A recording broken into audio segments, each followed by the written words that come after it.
abide by what they are promising they're going to do in terms of emission cuts, it would bring us to 5 degrees, okay, which is catastrophic by their own measures, right? They were saying they were aiming for 2. They didn't even get close to 2, between 4 and 5 degrees. So, I mean, what seems to be happening with Obama, it's not just that we didn't get what we voted for. It's that it's had this unbelievably demobilizing effect at such a crucial moment on all of these issues. Because I look at the amount of energy and focus that there was talking about capitalism. I look at the amount of energy and focus that there was on environmental issues in the run-up to Copenhagen. I mean, I hadn't seen anything like that in a very, very long time. I think since like the first Rio summit. It was on the cover of Newsweek, right? I mean, this was what everyone was talking about, and to squander that moment and step backward, to me, is unforgivable. I wrote a piece after Copenhagen saying, for Obama, no opportunity is too big to blow. And I just think it's time to just stop treating him like a boyfriend who isn't that into you, or somebody. Stop psychoanalyzing him, stop trying to understand what's on his mind, and just treat him like a regular politician and organize. There's that new documentary about Obama. He's just not that into you. Okay. Definitely true when it comes to the left. Yeah. How about some short questions? Maybe we'll get 2 at a time because we're running a little low. Okay. This might not be short. I apologize. Hi, my name's Seth, by the way. What's your major? I'm a television radio major with a journalism minor. I was with a group of students in January. We went down to New Orleans on a service trip, and we were discussing the disparity between, the obvious disparity between the 7th Ward, 9th Ward, and the French Quarter, and in the context of your book as well, discussing some of the things that were going on there. And that was also the same period of time when Haiti had its initial earthquake as well as the aftershocks. So to see all those put together, the first thing that just clicked into my mind was your book. And I remember walking through there and saying to myself, I wish I could pick Naomi's brain about this, and look where we are now. So my question for you is, have you seen the beginnings, or even an advancement, if it's already begun happening, of any sort of vested interest in Haiti from private corporations in the aftermath of the earthquakes? Want to quickly answer that, or should we take another question? We'll take another question. Take one more question. Pass it. Buzzsaw, you got your questions asked. Anyone from a student outlet that didn't get their questions asked? Okay. Oh, you didn't? Okay, maybe you go next. Oh, okay, great. Well, mine's way different, but... That's fine. Just in the extensive research you've obviously done on this, did you find any counterexamples where the neoliberalism, unbridled capitalism, whatever, actually did work? That's a good question. It did work. Okay, you want to give answers on those two? Yeah. I think the question is always work for who, right? Because as I said before, it actually always works. It's just that I think that there's this sort of version for public consumption about what it's supposed to do, which is, lift people out of poverty and develop countries. And then there's what it actually does, which is create a lot of money very quickly. And it doesn't just help the super rich. I mean, there definitely will reach parts of the middle class. Other parts of the middle class will be pushed into poverty. I mean, what neoliberalism does without fail everywhere in the world is leave behind sharply divided societies, right? Which is why you can always tell these two stories. You can always tell the miracle story, and you can always tell the other side story. But I can't think of a single place where it has not left behind a legacy of much greater disparity than it found. And I think that's been the story of really the past 35-year revolution of neoliberalism. But if anybody thinks I'm wrong and wants to jump in, absolutely feel free. And I also think we need to be, we also have to acknowledge that even though there is a theory that is the same, and that people try to apply it everywhere. I quote in the book Larry Summers, before he was Obama's chief economic advisor, when he was offering advice to Russia in the 90s, as at the time he was head of the World Bank, and he said the laws of engineering, he spread the word, the laws of engineering are like, the laws of economics are like the laws of engineering. The same rules work everywhere. So in Larry Summers' view, you should have the exact same rules everywhere in the world. He's totally uninterested in geographic specificity. But in reality, countries pick and choose. So a country like China will take advice from Milton Friedman, will take advice from Larry Summers, but they do lots of things that break that rule book. But I think that there are certain key rules that are really the most profitable rules, like the privatization of industry and the deregulation of the financial markets, that you see applied across the board, because those really are the most profitable ones. In terms of examples of disaster capitalism in Haiti, there was a conference of mercenary companies, companies like Blackwater. I think Jeremy Scahill calls them this organization the Mercenary Trade Association. They had a special Haiti meeting to talk about how to get in on the action there. And the most dramatic case of this is the garment sector. Haiti has some large garment factories. They pay pretty badly. They're very controversial in the country. And there's a major push on the part of the garment sector in Haiti and in the United States. Because Haiti's very close to the US, it's convenient to have a lot of sweatshops in Haiti, especially with the price of gas going up. It's not like they're going to close their factories in China, but for just-in-time production, it's good to have Haiti as well. So there's been a major push. I think the quote is they want a 5-fold increase in garment sector jobs in Haiti. And this, if that's the case, if that's the plan for Haiti, then that means there isn't going to be a revival of the agricultural economy. I mean, it's really a choice. So there's a very, very strong battle going on in Haiti, as we speak, over whether this is going to be an opportunity to, for a giveaway to the garment sector. And a lot of these guys are very close to Bill Clinton and the Clinton Foundation and to Hillary Clinton, or whether it's going to be the approach that Partners in Health have been pushing.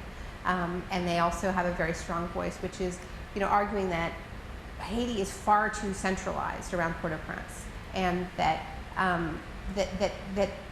there needs to be rural development, very serious rural development, which is what Partners in Health has been trying to do, which is why they don't set up in the capital. They set up all over the country except the capital. And they don't just set up hospitals, they have all kinds of rural development projects. So, I mean, I think one hopeful part of what we're seeing is that at least Paul Farmer has a voice, and he's pointing out that Haitians really should have a voice too. What a crazy idea. And I'll talk a little bit more about this in the speech, but one of the things that really,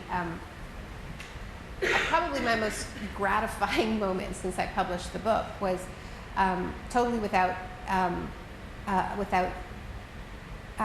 consulting me or anything. A bunch of people started a Facebook page called No Shock Doctrine for Haiti immediately after the earthquake hit, and within days they had, I think, 40,000 members, and they wrote letters and campaigned, and the International Monetary Fund had issued a grant to Haiti for $100 million, which is just scandalous. I mean, in the midst of an earthquake, a highly indebted country, of course they should be given, sorry, did I say grant? They gave them a loan, $100 million loan. And they came under intense fire from this group and also from Jubilee US. I had nothing to do with it, but I was just happy they used the phrase and the framing, because that's why I think it is helpful to name things and just to give people a tool and a narrative, right? I mean, this is the thing, these crises hit and we lose our bearings. And if we have the ability to sort of name it, we can act more quickly, because we lose a lot in those moments where we've lost our bearings and a Heritage Foundation hasn't, and they're moving in. So In this case, it's the first time that anyone I know can remember that the IMF has reversed a position and said, we're going to convert the loan to a grant under this kind of pressure. Of course, they should forgive all of Haiti's debts completely and pay Haiti reparations for years of abuse, but that's another story. Okay, how about 2 questions and then, yeah. Hi, my name is Brie, and I'm writing for The Ithacan, and I'm a journalism major. One of the things that we learn in Park is that there's a disparity between what you see on mainstream media and an alternative narrative, and how it's our job as journalists to help fill that gap. In your experience, what have been some of the best tools? Like, what helps you find people whose stories really need to be told?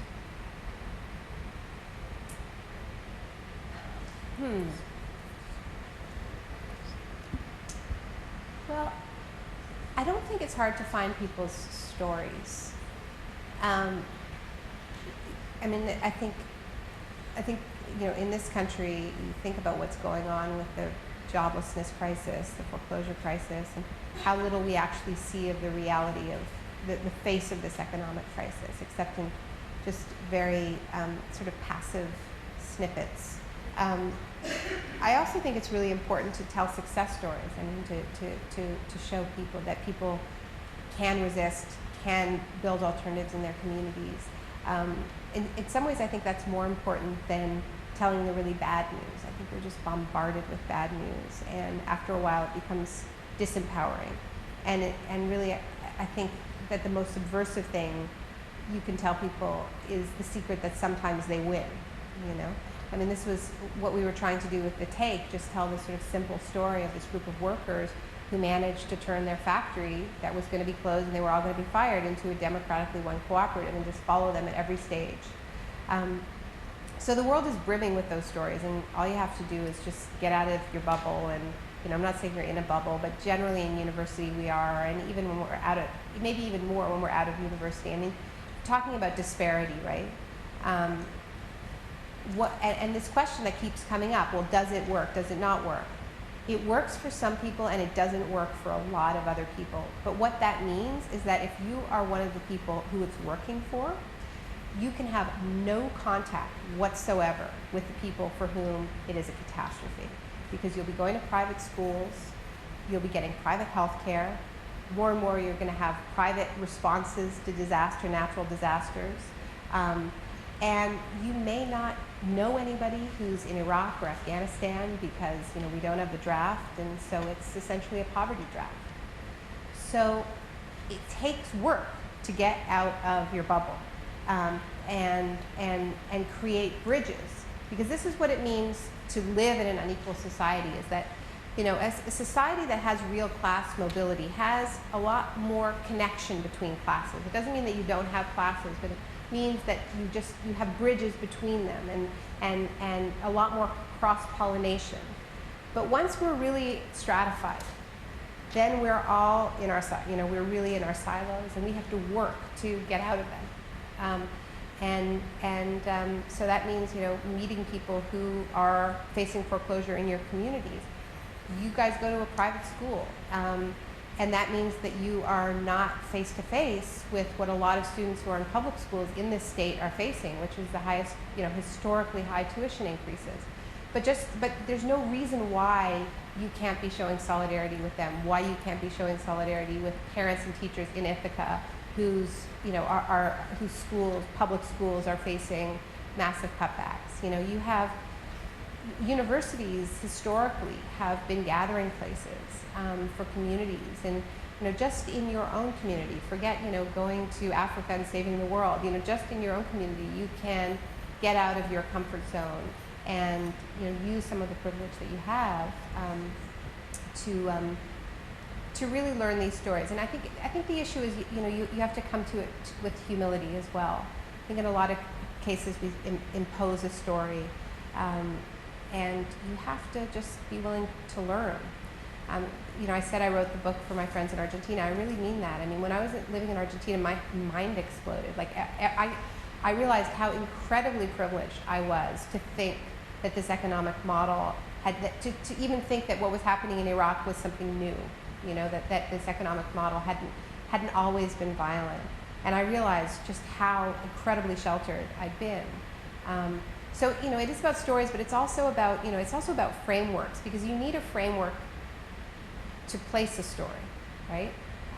Or else it's just kind of human interest. I really think we also have to be careful about that, about the sort of cliches of human interest, because these stories do fit into larger systems of power.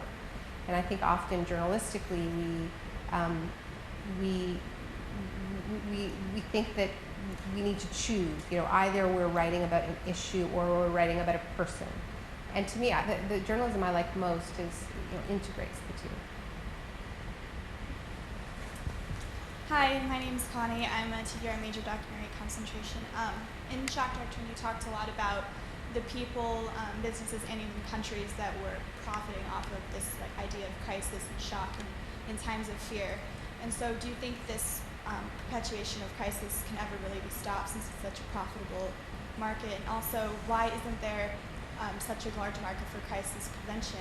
I don't seem to count border control or security camps as a crisis prevention necessarily, because I think that can kind of cause more problems. But why isn't there such a business to oppose it?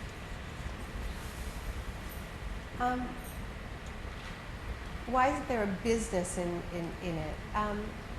Well, it's interesting because, you could argue that, for instance, renewable energy is a business in crisis prevention, and there's clearly less interest in it than there is in homeland security. I had a statistic at one point that the two big venture capital pools of money last year were green energy and homeland security, and I sort of see them as connected, because one is kind of preventing, what you're calling disaster prevention. It's an investment in a more stable world, and the other is an investment in kind of an apocalyptic future. You're counting on there being more crisis, more conflict, and you're investing in the technologies and services that will address that future.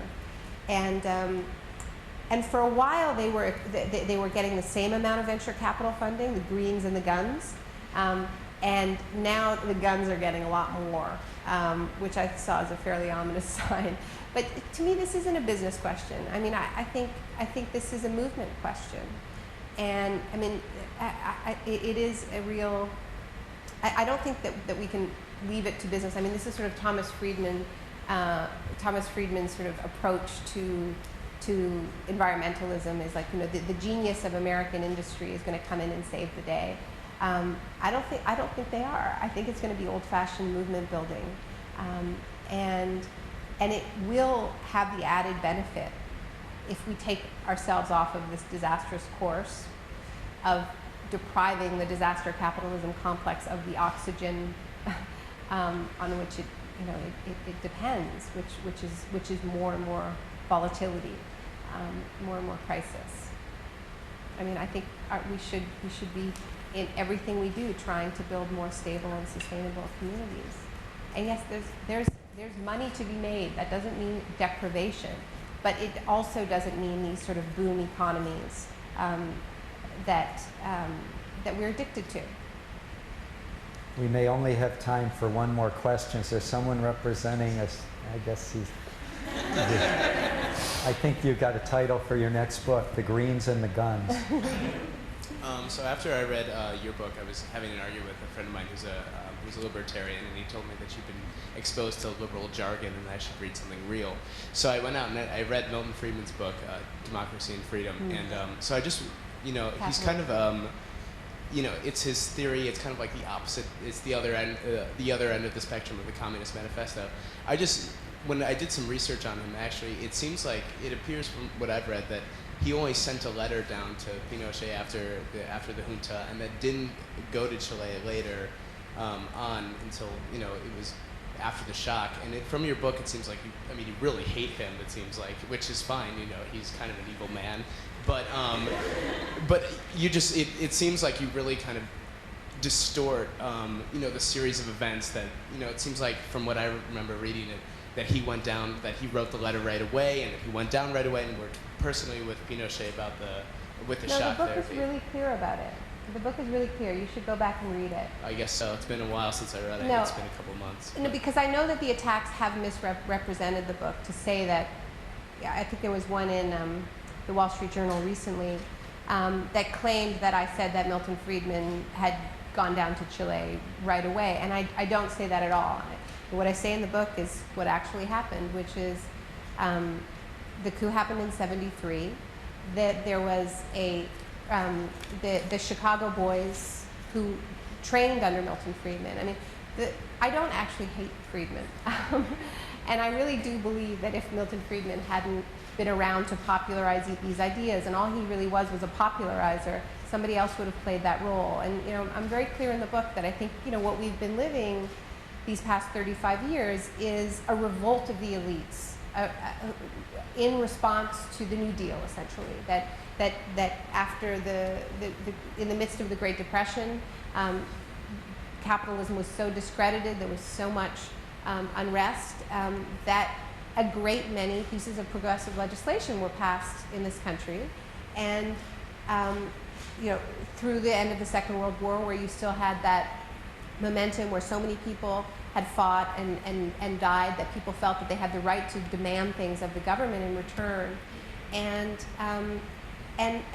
this actually led to a period of enormous economic growth in this country and around the world. But it cut into profits.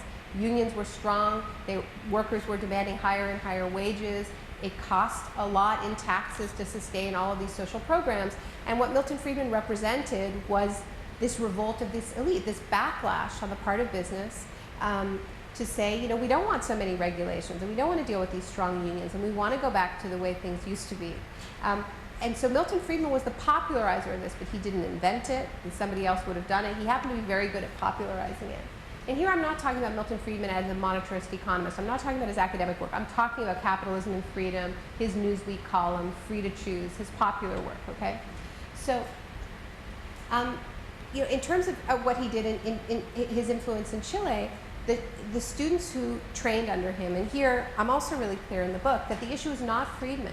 The issue is that the U.S. State Department was so concerned with the fact that Chile was moving to the left, and what they called the pink economists were having so much sway in Latin America, and in particular Chile, that the State Department launched a program in the 1950s to bring Chilean economic students to come to the most right-wing economics department in the world to try to have them as sort of ideological warriors who would shift Chile to the right.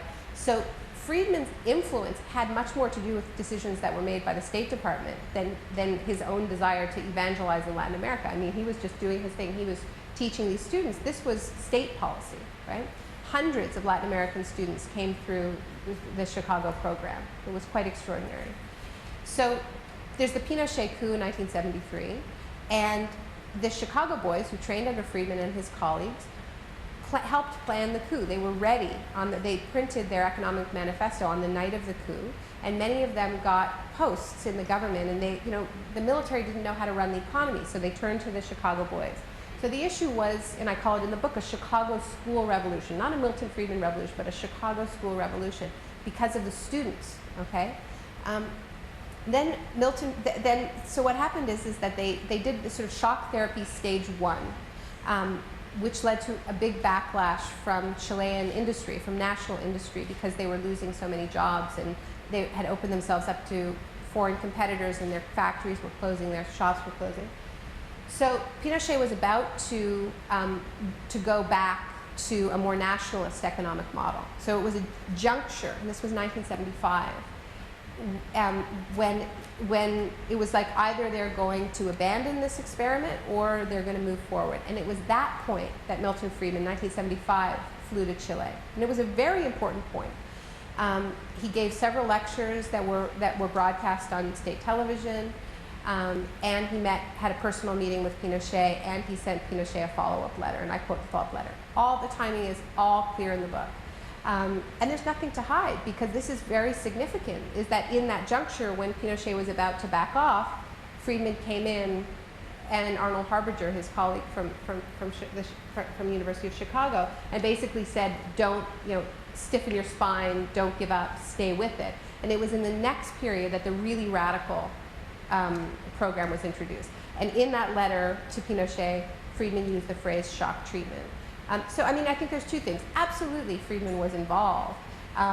He didn't design the economic program, his students did. So after he sent this letter, one of the first graduates of the Chicago School program was appointed finance minister, so got promoted to the top position, also head of the central bank. So after Friedman made that sort of fateful visit, the Chicago boys got carte blanche, were involved. If you go to my website, you can read the letters back and forth between Friedman and Pinochet. They're really, really interesting. Cool. Thanks a lot. Okay. Friedman was like the stuck accelerator pedal on a Toyota. Okay. I think that's it. Let's thank Naomi Klein.